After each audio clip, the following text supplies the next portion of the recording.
உலகின் நம்பர் 1 சதுரங்க வீரர் குகேஷுக்கு பென்ஸ் கார் வழங்கிய Velumal nexus. Your dream vacation to Turkey starts from rupees 79,999 only with GT Holidays. பாஜகவுக்கு கூஜா தூக்குது திமுக. இவங்க இந்த நாணயம் வெளியிடுறாங்க, கலைஞர் நினைவு நாணயம். அதில் ராஜ்நாத் சிங்கை கூப்பிடுறாங்க, கூட்டணியில் இருக்கிற ராகுலை கூப்பிடல. எந்த இடத்துல ஒரு அரசாங்கத்தை, ஒன்றிய அரசாங்கத்தை எதிர்க்கணுமோ அந்த இடத்துல எதிர்க்கிறோம். நாங்களும் அந்த மாதிரி நாணயம்லாம் வெளியிட்டோம். நாங்கள் யாரையும் கூப்பிடல, நாங்களாக தான் வெளியிட்டோம்.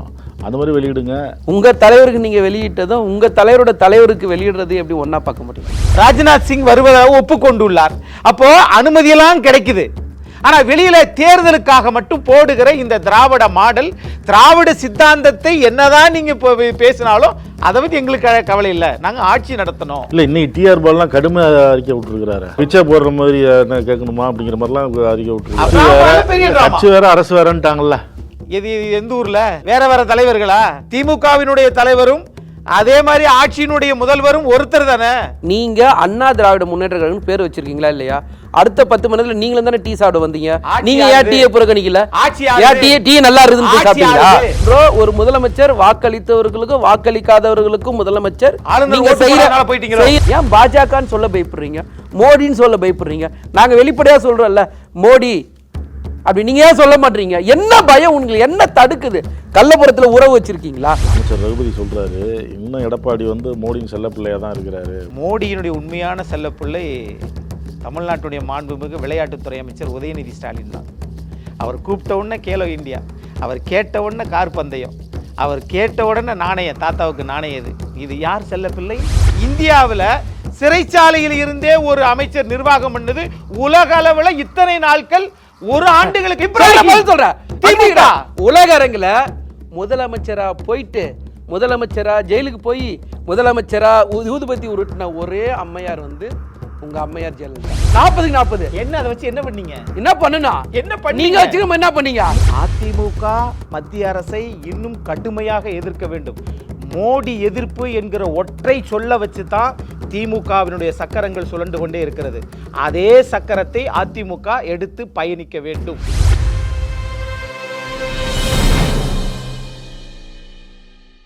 நக்கீரன் நேயர்களுக்கு வணக்கம். திமுக மாவட்ட செயலாளர்கள் கூட்டம் நடந்தது. அதே போல் அன்றைய தினம் அதிமுக செயற்குழு நடந்தது. இரு கூட்டத்திலும் பல்வேறு தீர்மானங்கள் நிறைவேற்றப்பட்டன. இது குறித்து நம்மிடம் கருத்துக்களை பகிர்ந்து கொள்ள இணைந்திருக்கிறார்கள் திமுக செய்தி தொடர்பாளர் மதிவாணன், அரசியல் விமர்சகர் அக்னீஸ்வரன் அவர்கள். இருவரையும் வரவேற்போம். வணக்கம் சார். ஆட்சி கவிழ்ந்து விடுமோ என்ற அச்சத்தில் பாஜகவுக்கு கூஜா தூக்குது திமுக. இவங்க இந்த நாணயம் வெளியிடுறாங்க, கலைஞர் நினைவு நாணயம். அதில் ராஜ்நாத் சிங்கை கூப்பிடுறாங்க, கூட்டணியில் இருக்கிற ராகுலை கூப்பிடல. அப்போ சிறுபான்மையினருக்கு யார் பக்கபலமாக இருக்கிறாங்க அப்படிங்கிறத பாருங்க. ஜெயக்குமார் அவர்கள் ஒரு விஷயத்தை பேசும்போது சரியாக உணர்ந்து பேசணும். அதாவது அவர்களுக்கு ஒரு தலைவர் இருக்கார்ல, எம்ஜிஆர், அவருக்கு தலைவர் கலைஞர். அதனால் அவங்களுடைய தலைவருக்கு தலைவராக இருக்கிறவருக்கு ஒரு நாணயம் வெளியிடுறதை சந்தோஷமாக வரவேற்கணுமே தவிர அதில் ஒரு அரசியல் பார்க்கணும் அப்படின்னா அதோட நோக்கம் என்னென்னா 10 தோல்வி தொடர்ச்சியாக.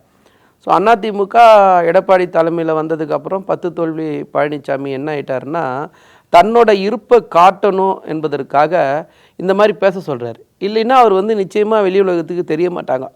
இப்போது நாங்கள் ஆட்சிக்கு வந்ததுக்கப்புறம் எப்பெல்லாம் பிஜேபியை எதிர்த்து பேசணுமோ அப்போல்லாம் நாங்கள் பிஜேபியை எதிர்த்து பேசியிருக்கோம், மோடியை எதிர்த்து பேசியிருக்கோம். எங்களுடைய நாடாளுமன்ற உறுப்பினர்கள் நாடாளுமன்றத்தில் குரல் எழுப்பியிருக்காங்க.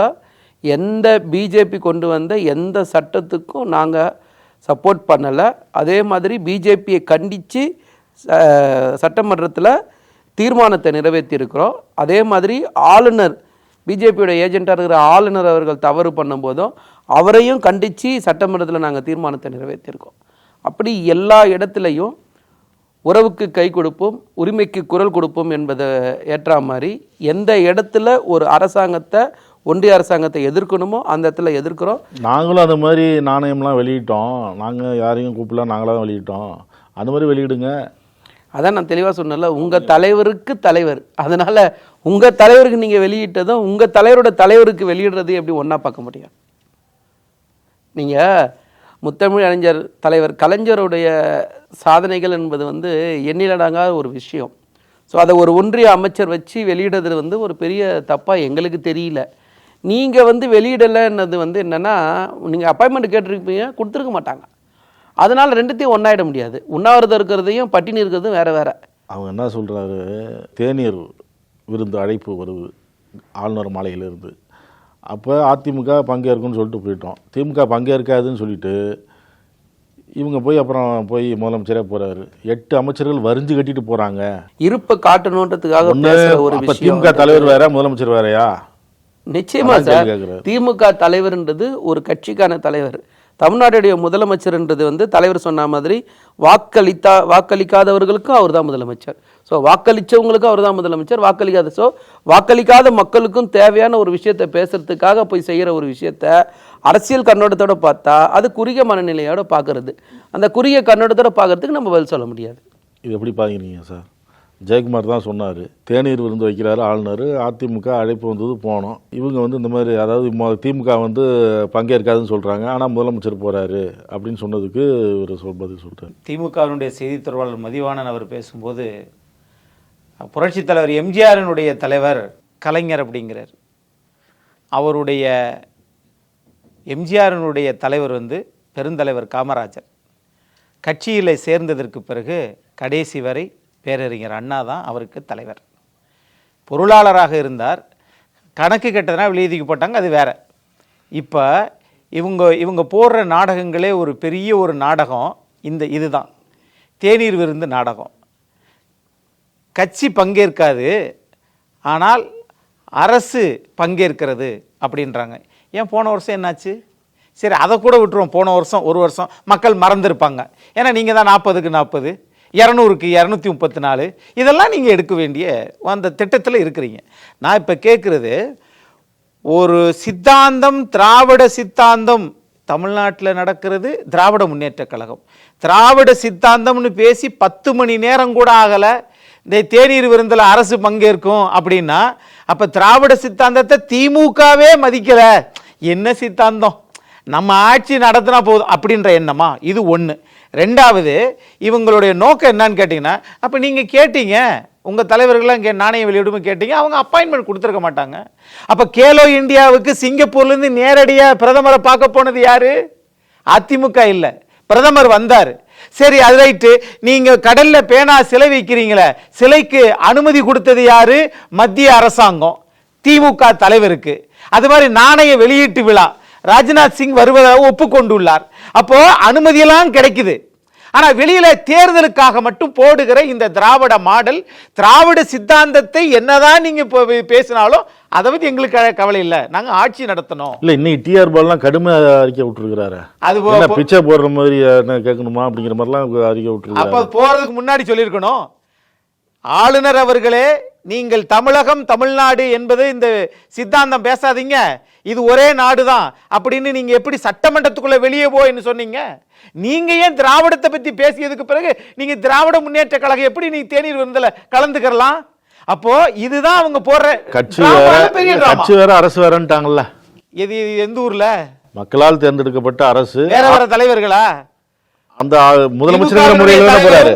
திமுகவினுடைய தலைவரும் அதே மாதிரி ஆட்சியினுடைய முதல்வரும் ஒருத்தர் தானே.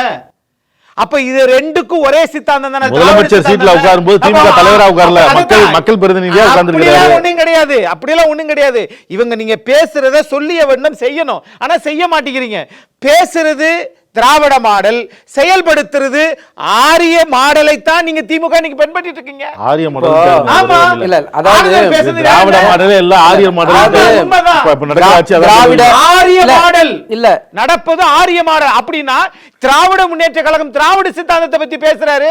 இல்ல வாங்க, இதெல்லாம் நம்ம டீ சாப்பிட்டா சரியாயிரும். ஆளுநர் அக்னி ஆளுநர் வந்து திராவிட சித்தாந்தத்தை பத்தி பேசினார்ல, நீங்க அண்ணா திராவிட முன்னேற்ற கழகம் பேர் வச்சிருக்கீங்களா இல்லையா? அடுத்த 10 மணி நேரத்துல நீங்களும் தானே டீ சாப்பிட வந்தீங்க. நீங்க ஏன் டீயை புறக்கணிக்கல? டீ நல்லா இருக்குன்னு சாப்பிட்டீங்களா? இல்ல டீ நல்லா இருக்குன்னு சாப்பிட்டீங்களா? இல்ல, அதாவது ஒரு அரசாங்கம் தெளிவா சொல்றோம், ஒரு முதலமைச்சர் வாக்களித்தவர்களுக்கும் வாக்களிக்காதவர்களுக்கும் முதலமைச்சர், எல்லாருக்குமான முதலமைச்சரா இருக்காரு, எல்லாருக்கான திட்டங்களை தீட்டாரு. ஒரே ஒரு விஷயம் தான், நீங்க செய்யற ஒரே ஒரு திட்டம் வந்து மக்களுக்கு பிடிக்காம தொடர்ச்சியா 10 வெற்றியை தரமாட்டாங்க. நீங்க 19ல் உங்களை புறக்கணிச்சாங்க, 21ல் புறக்கணிச்சாங்க, ஊரக உள்ளாட்சி தேர்தலில் புறக்கணிச்சாங்க, நகர்ப்புற உள்ளாட்சி தேர்தலையும் புறக்கணிச்சாங்க, ஈரோடு சட்டமன்ற இடைத்தேர்தலில் புறக்கணிச்சாங்க, இன்னைக்கு விக்கிரவாண்டி தேர்தலை நீங்களே புறக்கணிச்சிட்டீங்க. இதுதான் நிலவ. இப்படியே போனீங்கன்னா 2026லையும் மக்கள் உங்களை முழுசா புறக்கணிப்பாங்க. மக்களுக்கு என்ன தேவையோ, மக்கள் எதை கேட்கிறாங்களோ அதுக்கான அரசியல் நீங்க செஞ்சா மட்டும்தான் மக்களோட இருக்க முடியும். இன்னைக்கு நாங்க செய்யற சொல்ல இன்னைக்கு நாங்க இருக்கிறோம் சட்டமன்றத்தில். நீங்க ஆளுங்கட்சியா இருக்கும்போது சிஏஏ சட்டத்தை, என்ஆர்சி சட்டத்தை, என்பிஆர் சட்டத்தை நீங்க உங்களுடைய ஒப்புதலோட நாடாளுமன்றத்தில் நிறைவேற்றப்பட்டது. அதை கண்டிச்சு ஒரு தீர்மானத்தை நிறைவேற்ற சொன்னோம். நிறைவேற்றினீங்களா? சட்டமன்றத்தில் நிறைவேற்றது திமுக தளபதி அவர்கள். என்ன பயன் புரியுதா? ஒரே நிமிஷம் சார், அந்த கண்டிக்க கூட உங்களுக்கு இல்ல. இன்னைக்கு என்ன பேசுறீங்க? இன்னைக்கு 3 தீர்மானத்தை ஒன்றிய அரசு கண்டிச்சு தீர்மானம் நிறைவேற்றுறேன்னு பேசுறீங்க. ஏன் பாஜகன்னு சொல்ல பயப்படுறீங்க? மோடின்னு சொல்ல பயப்படுறீங்க? நாங்க வெளிப்படையா சொல்றோம்ல மோடி அப்படி, நீங்க ஏன் சொல்ல மாட்டீங்க? என்ன பயம் உங்களுக்கு? என்ன தடுக்குது? கள்ளப்புறத்துல உறவு வச்சிருக்கீங்களா? இல்ல மறைமுக கூட்டணி வச்சிருக்கீங்களா? என்ன நடக்குதுங்க? கள்ளப்புறத்துல உறவு வச்சிருக்கிறது திமுக.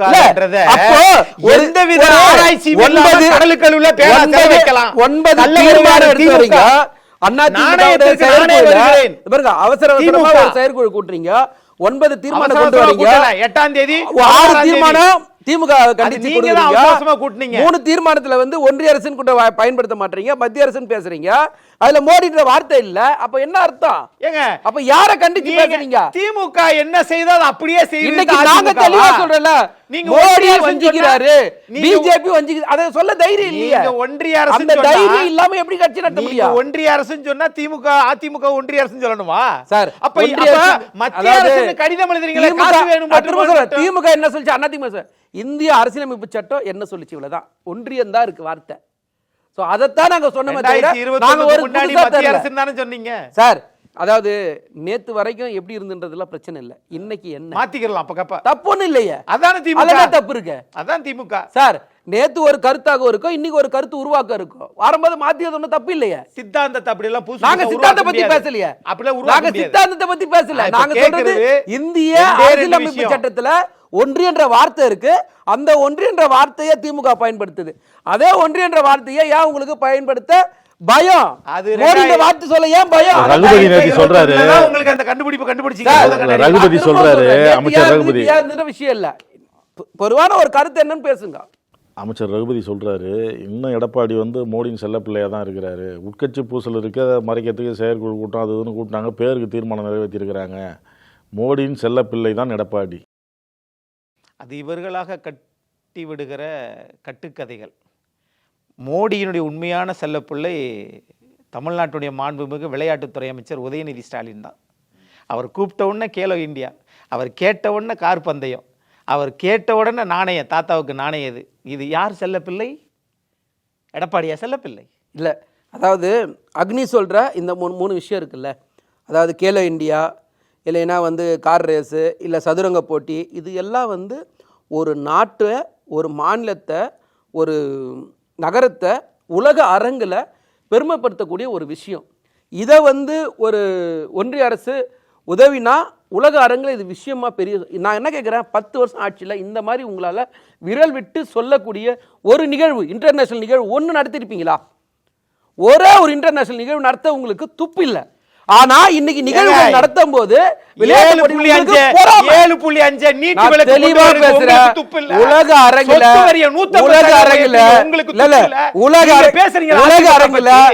அரங்குல ஒரே ஒரு காம்படிஷன் தமிழ்நாட்டுல அடுத்ததுக்கு நான் வரேன். ஒரே விஷயம், இன்னைக்கு விளையாட்டு போட்டிகளை பத்தி பேசுவோம். நான் 10 வருஷத்துல நீங்க எத்தனை போட்டி நடத்துறீங்கன்னு ஒண்ணு சொல்லிடுங்க. ஏங்க 10 வருஷத்துல நீங்க 10 வருஷமா ஏத்தாத 150% ஏத்துறீங்களா? ஏங்க போட்டி வைக்கிறதுனால விலைவாசி உயர்வு பத்தி பேசணும்னா நான் பேச தயார். அல்ல பேசுவோம். இப்போ முதல்ல ஒரு அரசு நகரத்தை உலக அரங்குல பெருமைப்படுத்துறது உங்களுக்கு பிடிக்கல. என்ன உலக அரங்கு? சென்னை உலக அரங்குல பேர் வாங்குறது உங்களுக்கு பிடிக்கல. என்ன உலக அரங்குல? என்ன வேற என்ன சொல்லுங்க? கார் ரேஸ்ல ஏற்கனவே உலக அரங்குல சீனாவுல பண்ணி நட்டம் ஏற்பட்டுச்சு. சீனாவோட தமிழக அரசு எவ்வளவு காசு கொடுக்குது? சீனாவோட பந்தயத்துக்கு சீனாவோட அதிபர் தமிழ்நாட்டு பால்வளை பத்தி பேசுறேன். சீனா சீனாவுக்கு அதிபர் போயிட்டீங்க. எங்க வந்தாரு? சீனாவுக்கு போயிட்டீங்க. மகாபலிபுரத்துக்கு தான் வந்தாரு. ஆமா. சதுரங்க போட்டி எங்க நடத்தணும்? அது பிறகுதான் மகாபலிபுரத்துல தான் இந்தியாவுக்கு நடத்தணும். கொரோனாவே அப்போ வந்துச்சு. உலக அரங்குல ஒரு மகாபலிபுரம்ன்றத ஒரு புராதனமான ஒரு நகரத்தை உலக அரங்குல பெருமைப்படுத்துறோம். ஆமா ஆமா நீங்க எத்தனை நகரத்தை பெருமைப்படுத்துறீங்க சொல்லுங்க. ஆமா. அப்போ உலக உங்களுக்கு அரங்குல சொல்லாது இல்ல. சோ சப்ஜெக்ட் உலக அரங்குல சப்ஜெக்ட் இல்லாம வெளியில போறீங்க. right. சப்ஜெக்ட்டுக்குள்ள பேசுங்க. நான் இப்ப சப்ஜெக்ட்டுக்குள்ள வரேன். உலக அரங்குல நான் இதை பேசக்கூடாது தான் நினைச்சு கட்டுப்பாடோட தான் வந்தேன். ஆனா சப்ஜெக்ட்டுக்குள்ளே பேசுவோம். உலக அரங்குல இந்தியாவில் சிறைச்சாலையில் இருந்தே ஒரு அமைச்சர் நிர்வாகம் பண்ணது உலக அளவுல இத்தனை நாட்கள் ஒரு ஆண்டுகளுக்கு மேல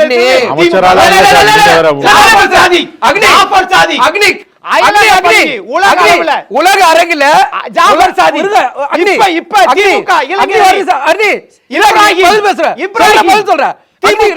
உலக அரங்குல முதலமைச்சரா போயிட்டு முதலமைச்சரா ஜெயிலுக்கு போய் முதலமைச்சரா ஊதுபத்தி உருட்டின ஒரே அம்மையார் வந்து உங்க அம்மையார் ஜெயலலிதா தான். 137 வாரிசுல வச்சிட்டு ஒரு கட்சியோட பேர்ல உணர்வு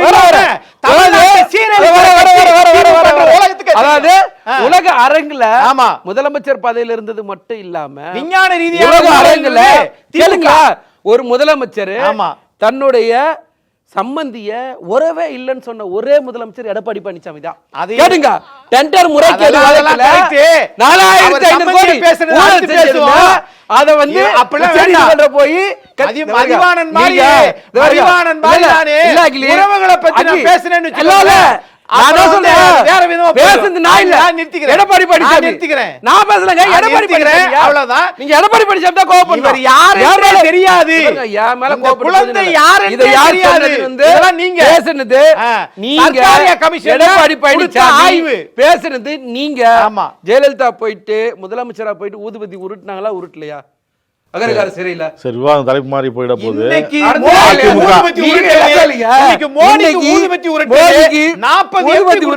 தெரியுமா? கொண்டு வர முடிஞ்சா என்ன சொல்றேன்? சப்ஜெக்டுக்குள்ள வாங்கன்ற இதெல்லாம் சப்ஜெக்ட் சார் என்ன சொன்னாரு? இப்ப இதெல்லாம் சப்ஜெக்ட் இல்ல. செயற்குழு நடந்தது. செயற்குழுல நாங்க கேட்ட ஒரே கேள்விதான். 6 தீர்மானம் திமுகவை திட்டுறீங்க, மாநில அரசை திட்டுறீங்க, 3 தீர்மானம் ஒன்றிய அரசுன்னு பயன்படுத்துறீங்க. இவ்வளவுதான் சிம்பிளான ஒரே கேள்வி. என்னத்துக்காக கட்சியை விட்டு வெளியே வந்துட்டேன்றீங்க, கூட்டணி விட்டு வெளியே வந்துட்டேன்றீங்க, 2 வருஷம் ஆயிடுச்சுன்னு சொல்றீங்க. இன்னைக்கு மோடி வார்த்தை சொல்லவே பயப்படுறீங்கன்னு கேட்கிறோம். உங்களுக்கு இது நல்லது தானே, நீங்க கவலைப்படுறீங்க சார்? கட்சி நடத்துறீங்க, ஒரு கட்சி தமிழ்நாட்டுடைய எதிர்க்கட்சியா இருக்கு. எதிர்கட்சி வேலையை செய்யுங்க. தமிழ்நாட்டு நீங்க 200 கேளுங்க, 200 தளபதி சொல்றாங்க போங்கன்னு சொல்லி எந்த நீதிமன்றம் சொல்லுச்சு? இது வரைக்கும் போனீங்களா? தளபதி இருக்காரு, கள்ளக்குறிச்சிக்கு போனீங்களா? 200 முதலமைச்சர் உலகளாவிய தெளிவா எந்த ஒரு பிரச்சனையும் இல்ல. 96 பேர் செத்துக்கிறாங்க. நாங்களும் சொல்றோம், தூத்துக்குடி துப்பாக்கி சுட்டு கொலை பண்ணிட்டு நாங்க டிவியை பார்த்து தெரிஞ்சுக்கணும்னு சொன்னாலும் நாங்க இல்ல. 90 சட்டமன்றத்துக்குள்ள வாங்க, 96 பேர் பேசலாம் சொன்னது கள்ளச்சாராயம் குடிச்சு தளபதி அவர்கள் தான் முதலமைச்சர் போகவே இல்ல. சரிங்களா?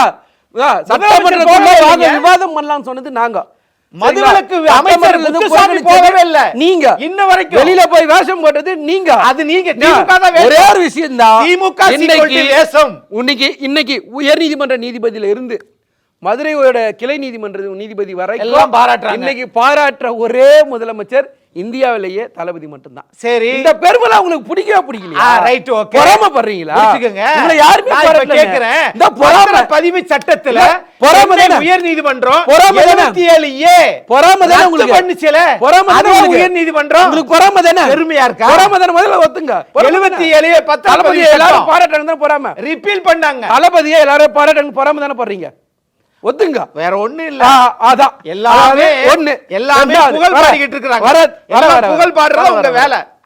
அதாவது நீதிமன்றம் எங்களை பாராட்டினாலும் உங்களுக்கு பிடிக்காது, பத்திரிகையாளர்கள் எங்களை பாராட்டினாலும் பிடிக்காது, சமூக ஆர்வலர்கள் எங்களை பாராட்டினாலும் உங்களுக்கு பிடிக்காது. பாராட்டிக்கோங்க. நீங்க என்ன தெரியுமா பண்றீங்க? உங்களோட அந்த தோல்வியை மறைக்கிறதுக்கு விதவிதமா மீட்டிங் போட்டு பாக்குறீங்க. தோல்வின்றது வந்து தெளிவா சொல்றேன்னு, மக்கள் உங்களை மறந்து ரொம்ப நாள் ஆயிடுச்சு.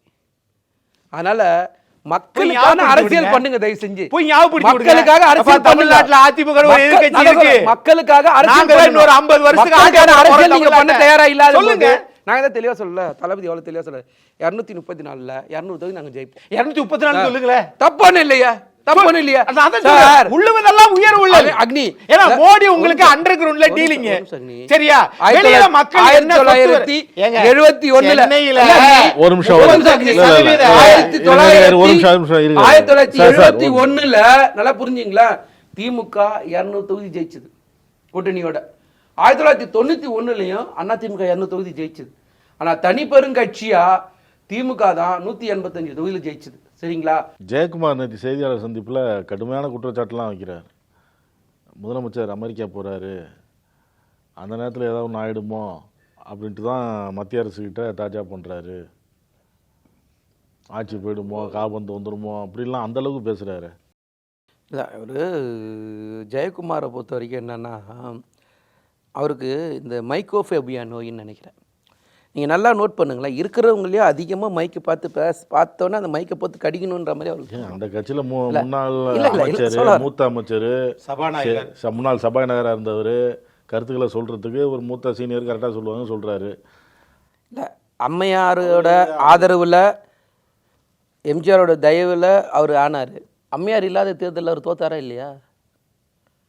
அப்புறம் அவருக்கான என்ன இருக்குது? எனக்கு ஒன்றுமே புரியல நீங்கள் சொல்கிற விஷயம். இப்போ அவருக்காக அவர் ஓட்டு போட்டாங்கன்னா அவர் தேர்தலில் நிற்கும் போது அவர் ஜெயிச்சிருக்கணும். நீங்கள் அந்த அம்மாவோட முகத்தில் ஜெயிச்சுட்டு எம்ஜிஆரோட முதல்ல நீங்கள் ஜெயிச்சதெல்லாம் கணக்கு வச்சு பேசுனா அதுக்கு நான் பதில் சொல்ல முடியாது. மொதல் விஷயம். ரெண்டாவது, ஒரு ஆளுகின்ற ஒரு அரசாங்கத்து மேலே ஒரு குற்றச்சாட்டு நீங்கள் சொல்கிறீங்கன்னா ஏதாவது ஒரு வகையில் தார்மீக ஒரு விஷயம் இருக்கணும், தார்மீக ஒரு கடமை இருக்கணும். நீங்கள் 19ல் அவருக்கும் விருந்து வச்சார், இவருக்கு உபசரித்தார் அப்படின்னா எங்கே எவிடன்ஸு? நீங்கள் வாய் இருக்குதுன்றதுக்காக உங்களுக்கு இருக்கிற காழ்ப்புணர்ச்சியெல்லாம் நீங்கள் கக்கிறதுன்றது எப்படி இருக்குது? நகைச்சுவையாக. அதாவது ஒரு முதலமைச்சராக இருக்கிறவங்க வெளிநாடு போனால் மத்திய அரசு கிட்ட சொல்லி அவங்க அனுமதி போட்டு தான் போக போகிறாங்க. இது வழக்கமான நடைமுறை தான். இதுக்காக போய் அவங்கள்ட்ட போய் இவங்க உறவில் இருக்கிறாங்கன்னு சொல்கிறது எந்த மாதிரியான ஒரு ஆட்சி வந்து 3 வருஷம் ஆச்சு. தேநீர் விருந்துக்கு இப்போ தானே போயிருக்கீங்க. அமெரிக்காவுக்கு டிக்கெட்லாம் கன்ஃபார்ம் ஆனதுக்கு பிறகு தானே நீங்கள் போகிறீங்க. மக்களுக்கு இது தெரியாதா? நம்மை விட மக்கள் தெளிவாக அரசியலை ஒவ்வொரு நாளாக வந்து பார்த்துக்கிட்டு தான் வர்றாங்க. இது ஒன்று. இன்னொரு விஷயம், ஒருத்தர் ஒரு கருத்தை, ஒரு கட்சியினுடைய கருத்தை தொடர்ந்து பேசிக்கொண்டு வருகிற முன்னாள் சபாநாயகர் திரு டி ஜெயக்குமார் அவர்கள் பேசல என்ன குறை கண்டுபிடிச்சிங்க? நீங்கள் எதை பற்றி தான் பேச வர்றீங்க? கருத்து சுதந்திரம் அப்படிங்கிற கருத்து சுதந்திரம் பொய்யான தகவல் பரப்பக்கூடாதுன்ற நீங்க பேசும்போது நான் அமைதியா இல்ல, நீங்க சொல்லுங்க, எடுத்து சொல்லுங்க. கொஞ்சம் அமைதியா இருங்க. மொத்தமா பேசுங்க. சரி, சொல்லுங்க. தனிமையில கேஸ் போட்டீங்க போடுங்க. தன்னோட கடமையை செய்யும். என்ன கடமை? தன்னோட கடமையை செய்யும். என்ன கடமை? உங்களுக்கு என்ன கடமை? 23 பேர் செத்தாங்க. மரக்காணத்துல 23 பேர் செத்தாங்க. 10 லட்சம் 1000 விஷயம் சொல்லிட்டாங்க. கடமை என்ன கடமை? ஜெயலலிதா 66 பேர் செத்தாங்க. கொடநாடு கொலை கடமை செஞ்சீங்களா? கடமை. ஜெயலலிதா மர்ம மரணத்தை பத்தி கடமையா? தூத்துக்குடி துப்பாக்கி சூட பத்தி இதான் கடமையா? இதான் கடமையா? ஆட்சியில நடந்த கள்ளச்சாரணை மரணத்தை பத்தி எங்க பேச 10 லட்சம் ரூபாய் கொடுக்கிறது நீங்க செய்த எல்லா தவறுகளையும் கடமை விசத்திருப்புன்றது தான் உங்களோட நோக்கம். கள்ளக்குறிச்சியில மைக் இருக்குன்றதுக்காக பேசுறதுல கருச்சியில எந்த இடத்துல உண்மையா பேசல, பொய்யா மட்டுமே பேசிட்டு இருக்கீங்க. நீங்க அது நீங்க தான் அது ஜெயக்குமார் தான். எதையுமே செய்யாம எல்லாரும் தான் வெறுமனே வான வேடிக்கை விட்டுக்கிட்டு இருக்கிற இந்த கட்சியில என்ன வான வேடிக்கை சார்? தமிழ்நாட்டுல மக்களோட இருக்கிறோம், தமிழ்நாட்டுல திட்டங்கள் கொடுக்கிறோம். ஒட்டுமொத்த 1,70,00,000 பேர் தான் மக்கள். 40க்கு 40 100% சென்ட் ஆப் ரிசல்ட் கொடுக்கிறது. நேத்து தீர்மானத்துல நீங்க டெல்லியில போய் என்ன பண்ணிருக்கீங்க? நட்டாவுல போய் உட்கார்ந்து டீ சாப்பிட்டு வந்திருக்கீங்க. சொல்லுங்க. இல்ல பொதுவெளியில மன்னிப்பு கேட்கணும். என்ன பிரச்சனை? நீங்க இதுக்கு ஆதாரம் கொடுக்கல. தமிழ்நாட்டுல பொதுவெளியில நீங்க மன்னிப்பு கேட்கணும். அது கரெக்ட். ஆதாரம் கொடுங்க. திமுக வாழ்நாள் முழுவதும் மன்னிப்பு கேட்கணும்.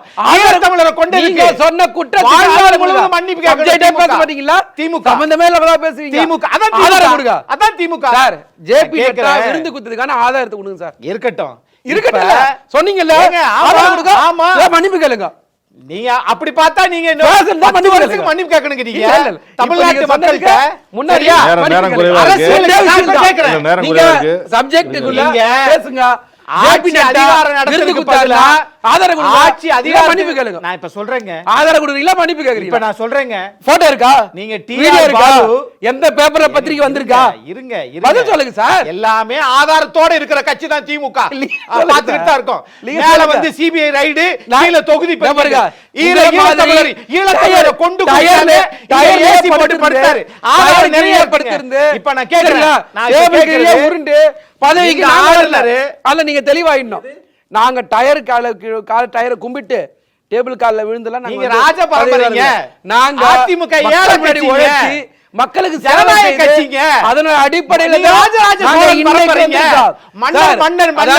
மன்னர் தான். அதாவது உங்க ராஜராஜ சோழர், ராஜேந்திர சோழன், ஜெயக்குமார் பையன் ஜெயவர்தன் யாரு? எல்லாம் அனபாய ஜெயக்குமார் பையன் ஜெயவர்தன் யாரு? அம்மாவே தனபாலோட பையன் யாரு? அம்மாவே போட்டது. தனபால் பையன் யாரு? அம்மாவே போட்டது. தனபால் பையன் யாரு? அதிமுக கட்சி. அதிமுக பையனை ஜெயவர்தனை பாக்குறாரு. நீங்க கேள்வி கேட்டதுக்கு பதில் என்னன்னா, அதிமுக கட்சி ஒரு பிரச்சனை இருக்கு. ஜெயவர்தனை பாக்குறாரு. போய் பேசிட்டீங்க. என்ன? பொதுவெளியில போய் நீங்க பேசிட்டீங்க. நடத்துறது, பொய்யில மன்னிப்பு நீங்க நடத்துறது, அதனால பிரச்சனை நீங்க தீர்த்து நடத்துறது சொல்றீங்க. ஜனநாயக பேர்வையில உங்களால பதில் சொல்ல முடியல. ஒட்டுமொத்த ஜனநாயகத்தை குழி தோண்டி நாங்க புதைக்கிற தெளிவா கட்சி சொல்றோம். திமுக. நாங்க மக்களுக்கு தெரியுது. ஜனநாயகத்தை ஒண்ணே காப்பாத்துறதுனால தான், பெண்களுக்கு இலவச பயணம் நிக்கிறதுனால தான், காலை மக்களுக்கு சிற்றுண்டி இன்னைக்கு இத 40 ரெண்ட தவிர எவ்வளவு? நீ காலை 40 சிற்றுண்டி 40 இதை தவிர 40 என்ன அதை வச்சு என்ன பண்ணீங்க? என்ன பண்ணுனா? என்ன பண்ணீங்க? நீங்க வச்சுக்க என்ன பண்ணீங்க? நீட் விளக்கு என்ன நீங்க பண்ணீங்க? வச்சுக்க என்ன சார் பண்ணீங்க? விவாதம் தலைப்பு மாதிரி போயிட்டே இருக்கு. இப்போ பல்வேறு திட்டங்கள் திமுக கொண்டாந்ததுன்னு சொன்னீங்க.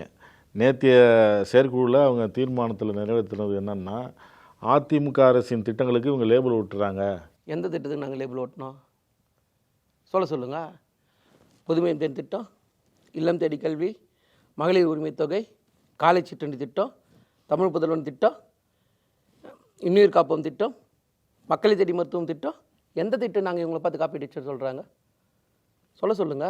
காலை சிற்றுண்டி தமிழ்நாட்டில் முதலமைச்சர் எடப்பாடி பழனிசாமி இருக்கிற போது ஆரம்பிக்கப்பட்டது.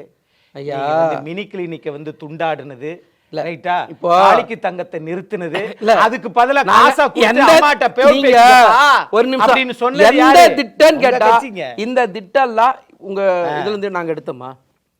இன்னைக்கு காலேஜ் அதோட மட்டும் இல்ல, ஏற்கனவே நடைமுறையில் இருந்த திட்டங்களையும் நிறுத்திட்டதா சொல்றாங்க. இங்கிலாந்து ஃபாலோ பண்றது காலேஜ் சிற்றுண்டி திட்டத்தை தயவு செஞ்சு புரிஞ்சுக்கணும். உங்க அதே மாதிரி மகளிர் உரிமை தொகையை ஆந்திரால இருந்து, கர்நாடகால இருந்து, டெல்லியில இருந்து, பிஜேபி ஆளுகிற மத்திய பிரதேசல இருந்து உரிமை தொகை கொடுக்குறாருங்க இன்னைக்கு இருக்கு. சரிங்களா? அதே மாதிரி மகளிர் பஸ் போக்குவரத்து வந்து எல்லா மாநிலங்களும் நீங்க ஃபாலோ செய்ய உரிமை தொகை அரசு தானே கொடுத்திருக்கீங்க சார். வயநாடுல நடந்துச்சு.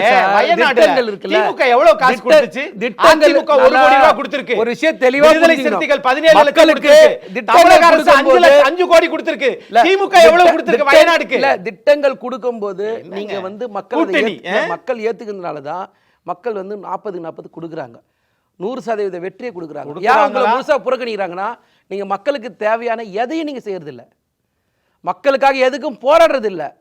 இன்னைக்கு ஒன்றிய அரசோட கேஸ் விலையில உயர்வுலேருந்து, பெட்ரோல் விலையிலேருந்து, டீசல் விலை உயர்வுலேருந்து, டோல் விலை உயர்வுலேருந்து எதுக்காவது ஒரு ஆர்ப்பாட்டம் பண்ணுறீங்களா? ஒன்றிய அரசு எதிர்த்து ஏன் பண்ண மாட்டீங்க? நீங்கள் தான் கூட்டணி இல்லை, இப்பயாவது ஆர்ப்பாட்டம் பண்ணுங்களா? ஏன் பண்ண மாட்டீங்க? நேரம் குறைவாக இருக்கு, முடிச்சிருவோம். இந்த ஒரு குற்றச்சாட்டு எல்லாருமே வைக்கிறாங்க. ஒரு அதிமுக வந்து கடுமையான ஒரு எதிர்ப்பு தெரிவிக்கல அப்படின்னு. அதுக்கு எடப்பாடி பழனிசாமி உள்ளிட்டவங்க சொல்கிறாங்க, இல்லை நாங்கள் தொடர்ந்து தெரிவிச்சுட்டு தான் இருக்கோம், பத்திரிகையில் தான் புறக்கணிக்குது அப்படின்னு சொல்கிறாங்க. இவங்க அந்த அளவுக்கு எதிர்ப்பு தெரிவித்தா பத்திரிகைகளே புறக்கணிக்காத, தொலைக்காட்சிகளே புறக்கணிக்காது. அதாவது அதிமுக போராட்டங்களை முன்னெடுத்து வெளியில் வந்து இன்னும் அதிக முழு வீச்சோட செயல்படுத்தணும். ஆனால் திமுக அந்த போராட்டம்ன்ற பேரில் ஓட்டு வாங்கும்போது மட்டும் அந்த போராட்டத்தை காமிச்சிக்கிறாங்க. அதனால் மக்களுக்கு எந்த பயனும் இல்லை. தமிழக அரசு அப்படின்ற போர்வையில் இவங்க கொண்டு வந்த ஏதாவது ஒரு திட்டம் அல்லது நீட்டு, மத்திய அரசாங்கத்திலிருந்து காவிரியோ அல்லது மேகதாதையோ நீட்டு விளக்கோ எதையுமே கொண்டு வரல. போன தடவை 39, இந்த தடவை 40, நல்ல வேலை அடுத்த தடவை 60ன்னு சொல்லாமல் போயிடுவாங்க. ஒரு ஃப்ளோவில் வந்துடும் அவங்களுக்கு. அதே மாதிரி தான் இவங்க கூட்டணி என்கிற பெயரில் மக்களை வந்து மோடி எதிர்ப்பு அப்படின்னு அங்கே சொல்லிக்கிட்டு அதிமுக மத்திய அரசை இன்னும் கடுமையாக எதிர்க்க வேண்டும். மோடி எதிர்ப்பு என்கிற ஒற்றை சொல்ல வச்சு தான் திமுகவினுடைய சக்கரங்கள் சுழண்டு கொண்டே இருக்கிறது. அதே சக்கரத்தை அதிமுக எடுத்து பயணிக்க வேண்டும். ஆனால் இவர்கள் போடுகின்ற நாடகம், திமுக போடுற நாடகம் இருக்குல்ல, இது தேர்தலுக்கு மட்டும் பயன்படுத்திக்கிட்டு மற்ற நேரத்தில் தமிழ்நாட்டு மக்களுக்கோ மத்திய அரசுடைய உரிமைகளையோ இந்த 40 நாடாளுமன்ற உறுப்பினர்கள் இன்னைக்கு நக்கீரனில் சொல்றேன், ஒருபோதும் திமுக வாங்கி தராது. உடனே கேட்டா சொல்லுவாங்க, ஏங்க கல்வியை மாநில பட்டியலுக்கு கொண்டு வந்து சொல்லிட்டோம், அப்படித்தான் நாங்கள் கொண்டு வந்திருக்கோமே, ராஜ்யசபாவில் கொண்டு வந்திருக்கோமே சொல்லி நாடாளுமன்ற உறுப்பினர் பி வில்சன் கேட்கிறாரு. அப்ப 17 வருஷம் எங்கப்பா போனீங்க? 10 வருஷம் நீங்க எங்க போயிருந்தீங்க? இதுதான் திமுக. 10 வருஷம் நீங்க மத்திய அரசில் அங்க வைத்த திமுக. 10 வருஷம் எங்க மத்திய அரசில் அங்க வைத்த திமுக. உங்களுடைய சப்போர்ட் இல்லாம எடப்பாடி பில் பாஸ் ஆயிடுமா? எங்க போனீங்கன்னு கேட்க கூடாது. நாடாளுமன்றத்துல ஒரு பில் சப்போர்ட் இல்லாம பாஸ் ஆயிடுச்சா? மத்திய அமைச்சர் அதிக நாள் பில் யாரு? உங்களுடைய சப்போர்ட் இல்லாம பாஸ் ஆயிடுச்சு. அமைச்சர் வாங்குனது யாரு? இந்த நாட்டு மக்களுக்கு மன்னிக்க அமைச்சர் வாங்கி இந்த நாட்டு மக்களுக்கு எல்லா இடத்துலயும் துரோகம் பண்ண கட்சி திமுக. திமுக சரிங்களா? திமுக இந்த அண்ணா திமுக எல்லா இடத்துலயும் தமிழ் மொழி மக்களுக்கு தமிழர்களை அழிக்கின்ற கட்சி திமுக பண்ணி மாநில உரிமையை நசுக்கி சமூக நீதியை குழிநீர் பொதிச்சு தமிழக மக்களை அழித்து அண்ணா திமுக தமிழக மக்களை அழிப்பதுதான் இந்த அண்ணாவினுடைய ஒற்றை குறிக்கோள். அண்ணாவுக்கு பிறகு எடப்பாடி பழனிசாமி கிட்ட வந்து பாப்பமா முடிஞ்சு போச்சு. பாப்போம் அது உங்ககிட்ட ஜனநாயகம் படுற பாடு உங்ககிட்ட இருக்கிறது பல மடங்கு. ஆமா, இங்க அதிகமா இருக்கு. ஆமா, ஆனால் தான் மக்கள் வெற்றியை கொடுக்குறாங்க.